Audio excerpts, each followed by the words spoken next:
ဆိုရင် team A စပါမယ် team A မစလိုက်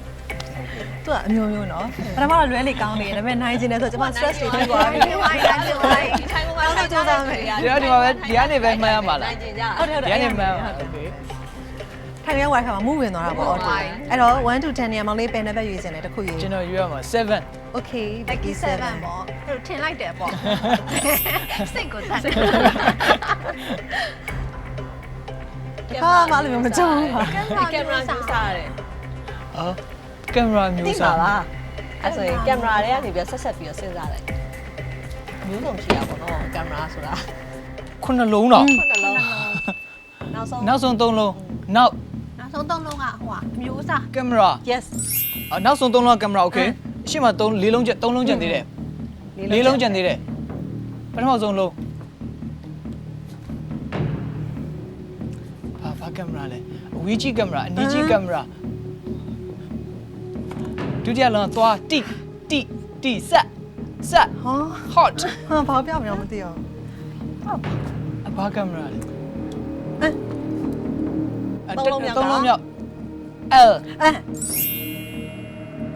L မှန်တယ် L ပြီးရင် R အဲ LR ကင်မရာ အဲ DSLR ကင်မရာ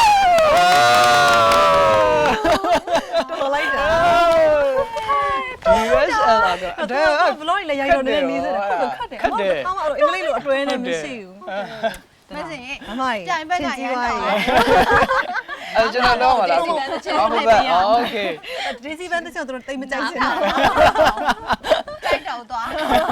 အမအစားပဲရှိသေးအဲ့လိုလုပ်ရအောင်လေခဏတည်းသူပြောရလေဒီလိုရောင်းလို့ရှိရင်ရန်သူတွေဖြစ်သွားနိုင်တယ် မတဲ့တော့ ချင်းကြီးကတော့အခွင့်ကိုလှလှလေးစတင်လိုက်ပါပြီ ထားလိုက်မယ်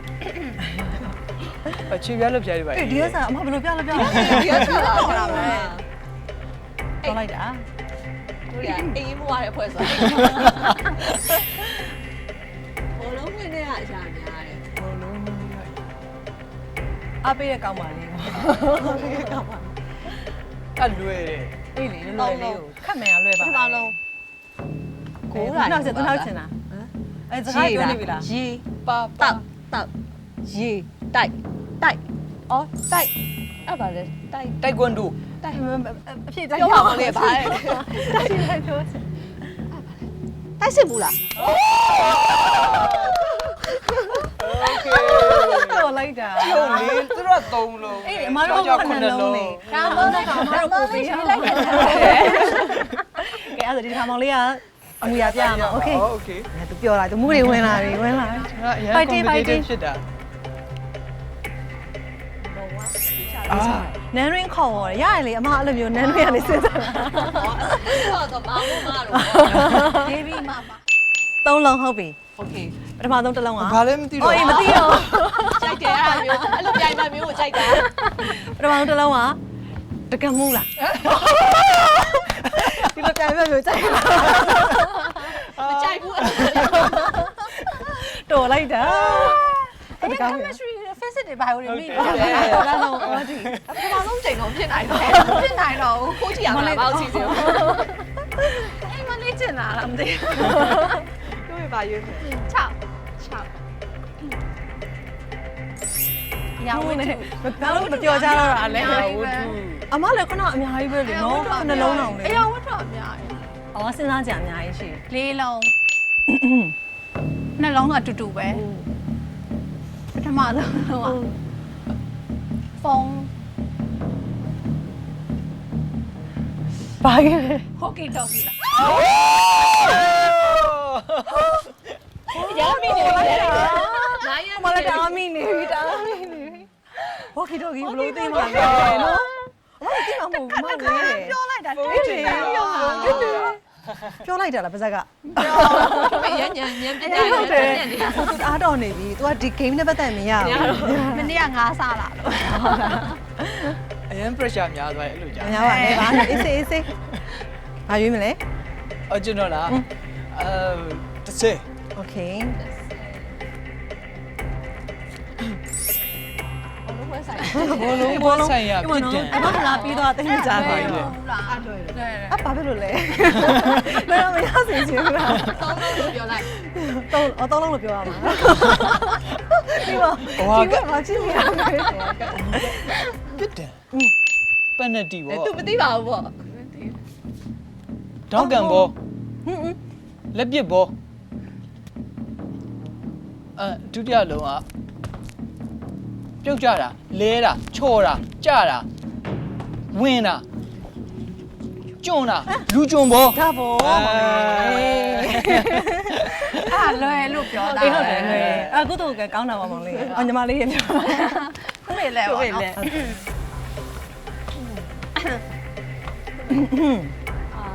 တော့မစတိုင်းရနေပြီ နှစ်တူတယ်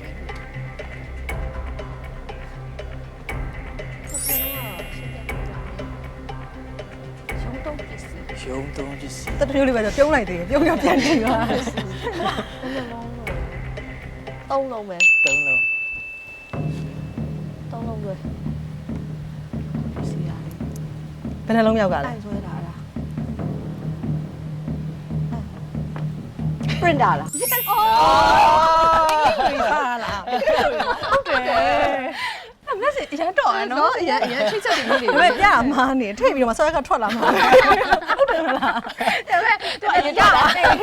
အရင်ထဲနေ ဟိုပြောချင်တာစာရွက်ပေါ့နော်စာရွက်ကိုထည့်လိုက်တယ်ထွက်လာတယ် ကဲအဲ့တော့ကိုသုံးမစီနဲ့အကျိတ်နဲ့ဖြစ်နေပြီအဲ့တော့ဒီတစ်ခါဟတ်တူဟမ်းမောင်လေးရဲ့ဇင်ရဲ့နှစ်ယောက်ကမိကွန်းတစ်ခုတည်းကိုကိုပြရလို့ ကိုလိုကိုပြမှာ ဩအဲ့လို အဲ့တော့အရင်ဖြေနိုင်တဲ့အဖွဲကနိုင်ပါ fighting โอเค ရှမ်းနိုင်ခြင်းနဲ့မောင်လေး အေးရနိုင်စီတော့ ကျမယူပါ ဒီလားမောင်လေးရဲ့သုံး ဟိုဘာလဲဒီတော့ အရန်လွယ်တယ်ပါ ဒီတော့ဟိုတယ်ဝင်အာဟိုတယ်ဝင်ပြမောင်တစ်ခုဟုတ်တယ်မန်နေဂျာဟုတ်တယ်မန်နေဂျာဟေးဟုတ်တယ်မန်နေဂျာ ပြလိုက်ရသေး ဘာမှမပြသေးဘူးလား မပြသေးဘူး တမဒီချင်းတို့ဒီဟာနဲ့နောက်မှာဆိုအမဟိုတယ်ပေါ့တော်ဒီလိုလုပ်ပြနေမန်နေဂျာလို့ တော်လိုက်တာတော်လိုက်တာ ကတီးနေအမ producer နဲ့တူပြောထားသေးလား အမဖြစ်ရလေအမမသိဘူးလေဒါမှမောင်လေးလည်းမသိဘူးသိလား မသိဘူး မသိဘူးအမလည်းမသိဘူးအော်တကယ်ပြောတာပါကျမတို့ယူသားကျမတို့ပဲသိတယ် ဒါပေမဲ့လုံးဝအကျိတ်နဲ့နော် အကျိတ်နေဟုတ်တယ်ကတိလေး ညမှာလိုမျိုးဖြစ်သွားဆိုတော့ခွင့်ယူပါလေရှုံးရတော့ ဟိုဇင်းတော့နည်းနည်းထက်လေးဖြစ်တယ်မောင်လေးကိုနိုင်စီခြင်းလို့ထက်လေးဖြစ်လိုက်တာ အနောက်ကဟိုအောင်မကြည့်လိုက်ရဘူးအနောက်ကဘာပြလိုက် အမဟိုတယ်ဝန်ထမ်းဆိုတာကို ဟိုတယ်ဝင်လိုက်တာ ဟုတ်တယ်အမှမိသွား အော်ဟုတ်တယ်သူအနောက်ကဟာကိုအမကိုပြန်ထိုးပြလိုက်အဲ့ဒီဟာဟုတ်တယ် အဲ့ဒါကြောင့် အမတကယ်တော့အမတို့ရှုံးတော့မယ်လို့ထင်နေတာနိုင်ပါ အတန်း ကြံနေတယ်မလားဆုံးဖြတ် သူစော့ချင်းသေးတကယ်တော့ပြောတာ အော်နိုင်သွားလားလားအခုအကြည့်တာဟုတ်ကျွန်တော်အဲ့ဒီသုံးခုကိုနောက် ဒီဘော ဆုံး ကအကုန်လုံးကုန်အောင်စော့ရမယ်လို့ထင်နေရ နိုင်ပါလားသိရလား တကယ်မသိတာပါ ဟုတ်တယ်မမတို့သုံးဝဲကတည်ရလေကိုလိုကိုပြရဟတ်တူခါမှာအရင် အဆုံးဖြတ်ဖြစ်သွား အဆုံးဖြတ်ဖြစ် တကယ်လို့များအဲ့မှာတစ်ခါကြားလို့ရှိရင်ရှိတယ်အမတို့ကအဲ့လိုမျိုးဟတ်တူဟတ်တီအမှတ်တွေတူနေရဆိုလို့ရှိရင်ကုန်အောင်စော့ရ အဲ့လိုမျိုး ခနိုင်ပါပါပြီတော်လိုက်တာမောင်လေး အဲ့ဆိုရင်ပြိတ္တတွေနှုတ်ဆက်လိုက်ရ ပရိသတ်တွေမနှုတ်ဆက်ခင်မှာပြစ်ဒဏ်လေးကတော့ပရိသတ်တွေကသိချင်နေပါတယ်အစီအစဉ်လေးအရင် နောက် က မှ လို လိုက် က် လိုက် မယ် မယ် နော် နော်နှုတ်ဆက်တိုင်းလေး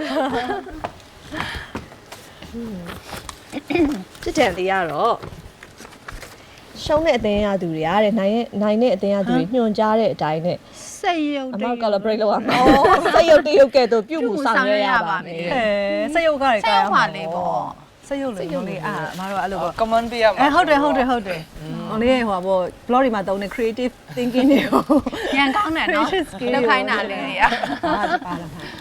အမအဲ့လိုအဲ့လိုသစင်းကတအားတော်တာ तू အဲ့လိုအားလောက်ခိုင်းရမယ်ဆိုတော့ဒါပေမဲ့ तू ကရှုံးနေတော့မရဘူး စရုပ်ကနှစ်ရုပ် ကိုယ့်ဘာသာကို ဟုတ်တယ်စရုပ်ကနှစ်ရုပ် တော့ အိမ်မှာစရုပ်လေးနဲ့ကိုခေါ်ထားမလား စက်ရုပ်က2ယောက် ကျွန်တော်တန်ရှင်းလောက်ခိုင်းမယ်လေဒီမှာအိမ်ကဆိုဖာလေးတွေပေါ့အိမ်ကဆိုဖာလေးမှာ housekeeping စီကိုလေးတွေပါကျွန်တော်ကဒီလိုထိုင်နေပြီးတော့ ဟုတ်တယ်အမတို့မှတော့အိမ်မှာ TV ပဲကြည့်နေကွာဟုတ်တယ် အမစင်ကျွန်မဖုန်းလေးတွေလာခိုင်းတယ် အဲ့လိုလို့ရတယ် စက်ရုပ်ဆိုတော့မသိဘူးထိမိခိုက်မိရလည်းဖြစ်နိုင်တယ် ကြောက်လိုက်တာ အဲ့လို TV ခိုင်းလို့အမတို့ကစိတ်အောင်ပြန်ပို့လိုက်တော့မှတော့တယ် စက်ရုပ်ဆိုတော့လေဟိုမဖြစ်ဘူးလေ program ကြောင်တာလေးပါရှိတယ် ကြောက်လိုက်တာ အဲ့တော့ပါတဲ့စက်ရုပ်လေးကို ကြောက်လိုက်တာစိတ်ရုပ်တွေက အဲ့စတော့မလား စရတော့မှာ ကျွန်တော်တို့ဖုန်းလေးတွေနည်းနည်းတက်နေတယ်မထင်ဘူးလား တော်တော်များနေတာဟိုဘက်ကဟိုဘက်ဒီဘက်ခုံက ဒီဘက်ကတော့တက်နေ ဟို အဲ့ ဘက်ခုံလုံးနေတာ တန်ရှင်းလုံးမယ် တန်ရှင်းဒီခလောက်နဲ့ စရုပ်ကလေးတီးတန်ရှင်းလေးလုပ်လိုက်ပါဦး စိတ်ရုပ်လို့ဟိုတခင်ကကောင်းမွန် စက်ရုပ်လို့ပြုမှုဆောင်ရစက်ရုပ်ကမဒီလိုလား ဒီလိုပေါ့နော် ရရတော့ဒါလူအသွင်ဖန်တီးရတဲ့စရုပ်ဆိုတော့ရအဆင်ပြေသလိုသွားလို့ရတယ် ဒါပေမဲ့စိတ်ရုပ်ဆန်နေကောင်းလေးပေါ့စိတ်ရုပ်လေးလှလှတယ်ဟာ အာ အယောင်လေးအဲ့လိုအခုကိစိတ်ရုပ်လေးအဲ့လိုမင်းကန်လာလေးဝယ်ထားရတယ်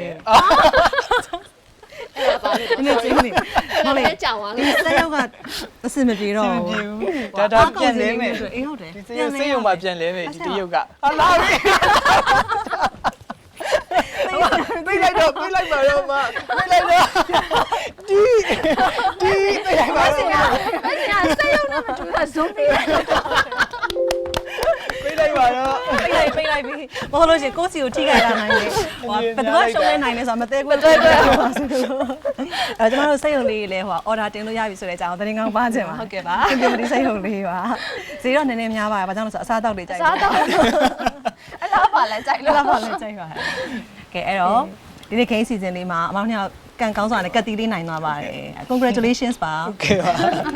ကျေးဇူးများကြီး ကျေးဇူးများတင်ပါတယ် ပြောရတယ်ဟုတ် game ဆိုတာ အရန်ပြောတယ် ကြောက်နေဟုတ်ပါ အဲ့နိုင်လို့ပါမမယ် ဒါပေမဲ့ရှုံးနေသူလည်းပြောနေရတယ်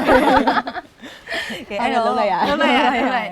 မတို့ season မှာအခုလိုအချိန်ပေးပြီးတော့ပါဝင်ပေးတဲ့အတွက်ကျေးဇူးအများကြီးတင်ပါတယ်မောင်လေး ကျွန်တော်လည်းခင်ဗျိုမီဒီစီစဉ်မှာပေါဝင်ခွင့်ရတဲ့ကျေးဇူးအများကြီးတင်ပါတယ်ပြည်သက်တွေနဲ့ထိတွေ့ခွင့်ရတဲ့အတွက်လည်းအမတို့အားလုံးကျေးဇူးအများကြီးတင်ပါတယ် ဟုတ်ကဲ့ပါအဲ့တော့အများနဲ့ချစ်ခင်အားပေးနေကြတဲ့မောင်လေးပြည်သက်တွေအများကြီးရှိရယ်ပြည်သက်တွေအတွက်